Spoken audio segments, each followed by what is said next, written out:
What's up, YouTube? It's your boy Rick's Righteous, and this is another Rap Rap. Alright, so I wanted to talk about the topic of Julio Cesar Chavez Jr. Um, I know that's kind of water under the bridge, but I want to do kind of like a follow up on his career from here on out. There's not too much. There's not too much. So- there's not too much reporting going on him besides from what I've seen on YouTube. Now I seen some stuff on ESPN Deportes on ESPN 3. I know some of my friends that are on Facebook and talk to me on YouTube mainly speak English, mainly keyword, and they probably don't know what's going on with Julio Cesar Chavez Jr. Plus he lost, so a lot of people are not really caring about what's going on with him. But I looked up some things. And I also saw an interview with him with ES News. And to wrap it up and to put it in a general perspective, um, things are not looking good. The narrative right now is that he was outclassed, basically in every sense, with negotiation, with him making weight, but still not being able to move in the ring, and him feeling like he can't punch. Um, Him feeling like he couldn't land a punch on Canelo and actually hurt Canelo. Um, he was bamboozled. That's basically their side. That's the narrative right now. There's a guy, I forgot his name, but he's on ESPN and he's very much like a Skip Bayless or a Stephen A. Smith, where he's like the executive of the show, executive producer of the show, but really he's also the talking head, and everybody always aims their questions at him, and he's always like the tough guy. He's the one that's asking the tough questions, and he's basically very cool with Julio Cesar Chavez Sr. He's a good friend of his, and they speak very high of each other, which is kind of unusual because to me I feel like Senior is kind of biased with who he talks to, and when he has interviews, he doesn't always look interested in everybody that interviews him. But that's just my opinion. My opinion. I'm sorry, and I just wanted to say that their narrative is right now is that it was terrible what they did. What the whole thing with the catch weight and you know just the catch weight, it threw him off. They're not blaming Nacho Berenstein. They're saying that he couldn't throw a punch. His body didn't react, and that he's actually pretty sad right now. He's not in the best um, state right now, mind state. He's not feeling confident, and he could have done better. When it comes to ES News, um, Ellie Setback, what I got from the fight right after the fight was that he's not going to be going back to Mexico for a little while. That's what he said at the moment. So I don't know exactly um, what he's going to do right away. I mean, or in a few weeks from now, maybe he might change his mind. But the point is that he's thinking about staying in Cali, and he says that he knows that the people are going to be pissed off with him, and he did a terrible performance.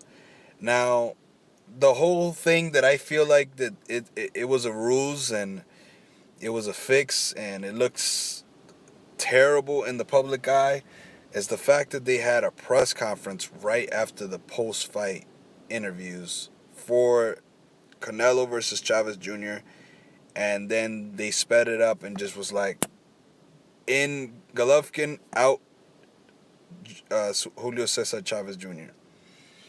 And to be honest with you, that's what a lot of people thought was going to happen. But not like that. It was going to be like more like, hey, I want to fight Golovkin now. I'm ready for him. Cool. Another thing that I thought what was going to happen, I thought Canelo was going to knock him out. And I thought that, that wasn't my prediction. My prediction was that he was gonna win on points and that someone would get knocked down. If you go and check my video, that's what I said. But I also thought that if he were to call out Golovkin, because I never thought he would, I thought that was going to be tricky and there was going to be some more games being played in the media. I thought if he had already signed it, that he would have knocked him out to show that he's the better fighter, and then comes in Golovkin and then like, yeah, what's up now, you know what I mean? But he didn't do that, so it kind of looked kind of weird. It looked a little fixed, and that's basically what they were talking about on the show on ESPN Deportes and everything else that I got from ES News.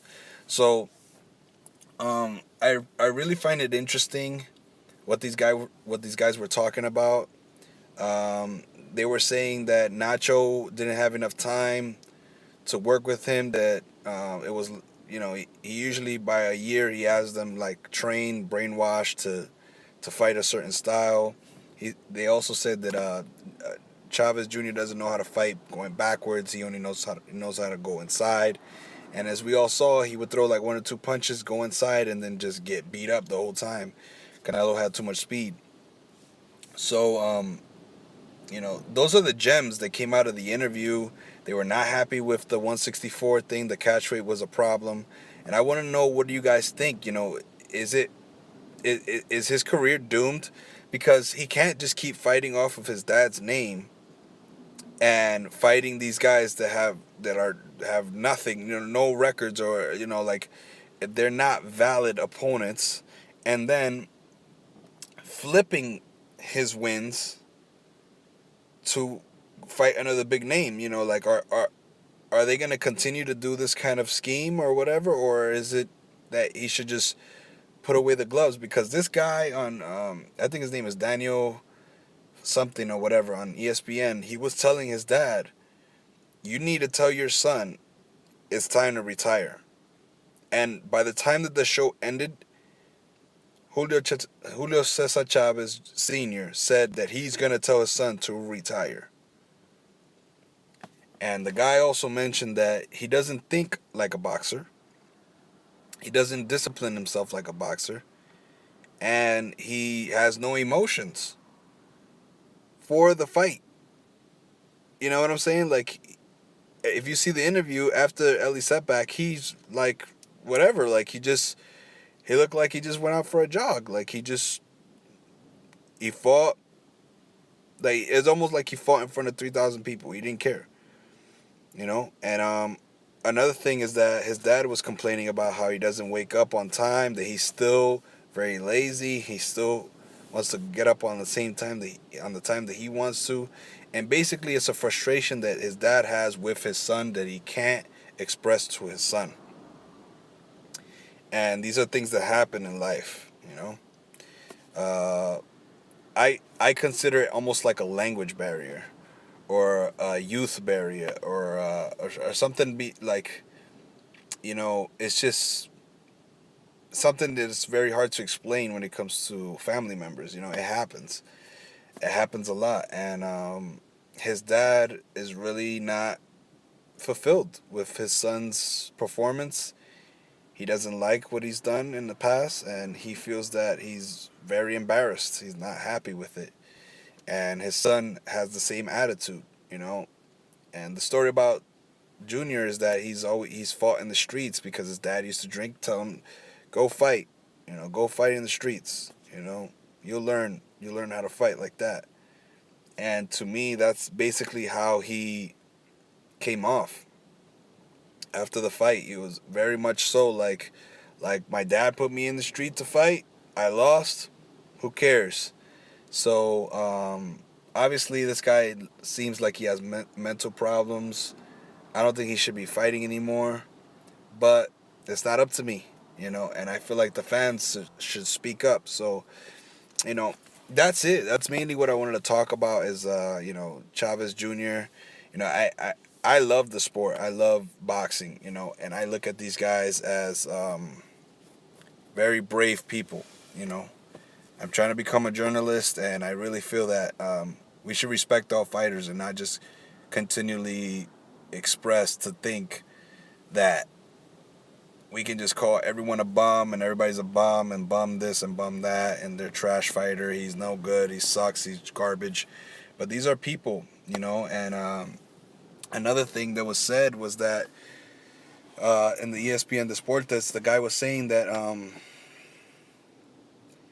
they need to be careful with the whole catch weight thing. They think that it's not safe. And they replied saying, there was some other guys in there replying saying like, but hey, Floyd Mayweather did this tactic. He used this tactic, the catch weight thing. De La Hoya used it. Cotto used it. And, they were saying that's the norm in today's boxing in 2017. And the guy was like, no, it's dangerous. And they said, the only way this can stop it is if some accident happens. So they were trying to create a narrative with that. They were trying to express something with that. That was a big fight. A lot of people showed up. I was at the MGM. I have proof. I do live in Vegas. And I was at the MGM on Friday for the weigh-in. Shout out to my man, Laylos Boxing. He was out there too. Follow his page. Follow his Instagram. Follow his Twitter. He will keep you updated with all the things going on with boxing. You're gonna have a blast. You'll never regret following Laylos Boxing. ALALOS Boxing. And he was out there, and he went to the weigh-in. He streamed and stuff like that.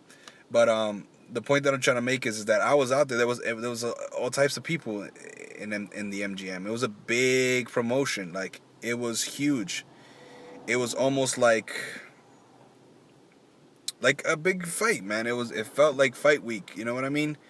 There's a lot of people out there. I saw everybody: Roy Jones Jr., Jesse Vargas, Max Kellerman, Bermain Stervern, Bernard Hopkins. Everybody was walking around there. All the HBO heads. So that's it, man. That's all I wanted to express to you. I'm gonna try to drop some more videos. I'm excited for Brooke Spence. I'm excited for Terence Crawford versus Felix Diaz because I am also Dominican. Well, my mom and dad is Dominican. I don't want to get torched by some people that are from the country, like for real, and live there and be like, yo, you ain't Dominican now. But I still rep the flag. But anyway, what am I trying to say? I'm trying to say that I'm gonna be dropping some more videos, so stay in tune with that. You guys keep boxing alive. That's all I can say, man. And stay motivated to keep doing good things in life. That's all I can say. All right, man. Peace.